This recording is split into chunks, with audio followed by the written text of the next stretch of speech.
ยังอยากเอาที่เพื่อนพ่อเมียหรือว่าเป็นอย่างไม่ยังถ้าเบิ่งอายนั่นแล้วแต่ว่ากสิว่าได้กสิว่าได้เบิ่งง่ายดอกไปเบิ่งอายยุ่งแล้วเท่านี่อย่าเฝ้ามาทอดได้แล้วเป็นยังไงเจ้าภาพเพิ่นขอถ่ายรูปนั่งเนี่ยดีเอาเรียนเชิญนะครับเรียนเชิญนะป้าโททุกคนบ่มีผู้ใดย้อมหนีตราบใดน้องอักอายบ่ขึ้นเวทีมาถึงแม้นว่าการแสดงของบอสนกบอสนุ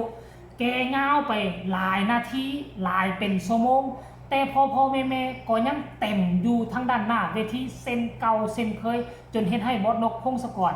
ประกาศคำนี้ออกมาอยู่เพราะรอท่าเบิ่งอักอายแม่นบ่ว่าซั่นเด้สบายดี FC แฟนคลับทุกทานมาพบมาพ่อกันคลิปนี้จะพาทุกคนไปเบิ่งคอนเสิร์ตครั้งล่าสุดของน้องอายสกุลพรลูกสาวของพ่อนกพงศกรเนาะมื้อนี้อยู่ที่งานแห่งหนึ่งท่านผู้ชมเกี่ยวข้องกับเครื่องใช้ไฟฟอกเครื่องใช้ไฟฟ้าและเตารีดหม้อแฮะแตะกระโปะอีหยังต่างๆมีครบวงจรเสรีการไฟฟ้าว่าซั่นเด้ซึ่งการแสดงก็เริ่มต้นตั้งแต่ตอน 12 โมงพุ่นมาได้มีศิลปินมากหน้าหลายตาพัดเปลี่ยนกันขึ้นมาครับกอมปรากฏว่ากับว่าเป็นกระแสฮือฮาซ้ำกับบอสนกบอสนุและกับบอสน้อยอายขึ้นมาซึ่งหลังจากบอสนกห้องไปได้จักระยะหนึ่งแล้วก็ได้ยุดพักพรได้พูดได้จ่าได้โอ้ได้ล้มกันกับบรรดาแฟนๆที่มารอท่าเบิงมีบางวักบางช่วงบางตอนบอสนกก็เลยบอกว่าสาเหตุที่ซุ่มเจ้าบ่ยอมกลับอยากจะเบิ่งอายแม่นบ่อยากรอท่าเบิ่งบอสน้อยอายแม่นบ่คือสิบ่ได้เบิ่งง่ายๆดอกว่าซั่นท่าต่อไปเด้อว่าซั่นยังบ่ทันแล้วเทื่อว่าซั่น FC แฟนคลับก็พากันห้องพากันโฮอยากให้น้องอายออกมาไวๆซั่นเด้ท่านผู้ชมซึ่งเป็นฐาน FC แฟนคลับที่ฮักกันเหนียวแน่นอายบ่ออกมา FC แฟนคลับก็บ่ยอมหนีไปใส่รอท่าเบิ่งรอท่าชมจนบอสนกพงศกรคันรอท่าอายโดนลายกับพากันไปซื้อเด้ออันเครื่องของก็ได้พากันซื้อแล้วก็เอาไปกินว่าซั่นห่วยเป็นมุกตลกคกขันบอก FC แฟนคลับไปซื้อเครื่องใช้ไฟฟ้าแล้วเอาไปกินเป็นอาหาร เป็นตลกมุกใหม่ซึ่งเฮ็ดให้แฟนๆอยู่ทั้งด้านหน้าเวทีโฮห้องโฮแซลซึ่งเป็นเรื่องที่คักได้สามารถดึงเอานะเรื่องนั่นดึงเอาเรื่องนี้มาเป็นเรื่องตลกคกขันให้กับแฟนๆแบบจากปกติเขาเจ้าสินางเซ็งอยู่ก็สามารถเว้าสามารถจ่าสามารถโอ้สามารถล้มเฮ็ดให้เขามีส่วนร่วมนำมันน่ะพากันโฮพากันห้องพากันสนุกสนานไปตามๆกันเลยนะท่านผู้ชมเอ้าเว้าอะไรทุกคนอาจจะบ่เห็นภาพบรรยากาศค่อยมีคลิปวินาทีจูงแขนอายขึ้นเวทีและทำการแสดงทักทายแฟนๆจะสนุกสนานขนาดใดเปิดตัวอายจะปังจะคนหัวลูกขนาดใดให้ทุกคนไปส้มคลิปเรานี่สักก่อนแล้วจังมาพ่อกันในช่วงต่อไปเชิญไปส้มพร้อมกันเลยทุกคนว่าพ่อได้เงินเมียหรอขอเสียงคนเลยครับเงินเดือนผู้เฒ่าแล้วเนี่ยเสือเปลือกใจห้องครับเอามันเป็นธรรมดาได้มาหนาเป็นยังไงนี่แหละเขาเรียกว่าผู้หญิงที่มีเงินเดือนดีเงินเดือนข้าราชการนี่ติเงินเดือนผู้เฒ่าปวดแข้งปวดขาพ่อแม่นี่ละพ่ออยากบอกปวดแข้งปวดขาผู้เจ้ามาเสือเครื่องใส่ไฟฟ้าอยู่เสรีเอาไปกินวะกินแค่ไหนมันเป็นน้ำกินมันสีซอสปลากันเลยยำแอร์คั่วเข้าไปแล้วมันเป็นตาแซ่บมันเป็นคอยยูเข่าจริงๆเอาไปไว้ทำกินหม้อหูเตาพัดลมเตารีดยังก็อยากได้ขอบคุณหลายๆนะครับเสียงการไฟฟ้าขอบคุณเยียภูมินะครับพร้อมกับผลงานของนะครับขอบคุณพี่ขอบคุณน้องสุขุมสุขท่องทีเกียรติตายโอกาสให้กำลังใจลูกหลานมาล่ำเสียงที่6วันนี้นะครับมาเปิดการแสดงในด้านอบอุ่นจนพรคือเก่าเอาเลยอ่ะส่งทางผลงานเพลงสุดท้ายในท้ายสุดสำหรับที่งานมาล่ำเสียงที่6ในมือนี้ครับหมอลำเสียงที่6ครับขอบคุณจากขอบคุณขอบคุณที่ขอบคุณดอกสุขุมสุขครับวันนี้ฮักเพื่อนเป็นปันกันเด้อนะครับพออยากไปจากงานเวลาหักมาลัยครับผมแต่กับปากคนไปกับศิลปินของห้องสุขุมสุขุมเพราะว่าจะเป็นนะครับบอสนุ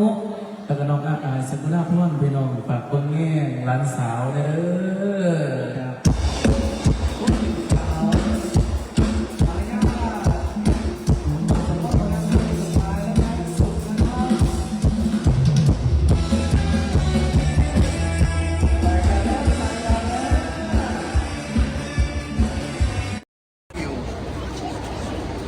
ได้เห็นบักไหมปาก มาในความฆาตกรรมศิลปิน เสร็จงานแล้วค่ะไปถ่ายรูปกับเจ้าภาพก่อนอย่าเพิ่งถอดอย่าเพิ่งถอดเดี๋ยวเจ้าภาพเดี๋ยวเขาต้องเดินเดี๋ยวได้หลักการตรงนี้เด้อ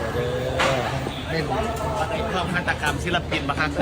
เนี่ยตัว มาในความฆาตกรรมศิลปิน เสร็จงานแล้วค่ะ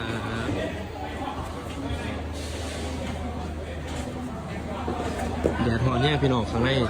ข้างนอกครับผมวันนี้ได้เล่นอยู่ในโดมเอาเนี่ยจ้าน้อยพี่น้อง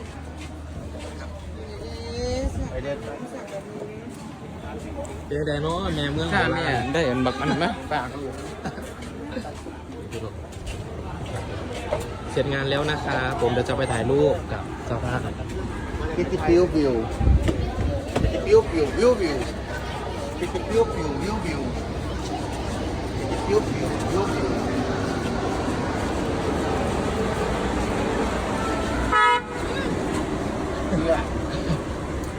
เด็กวันนี้พี่น้องพิธีพิววิววิววิว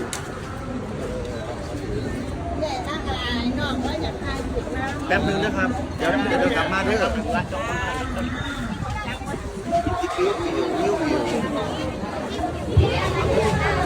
อะไร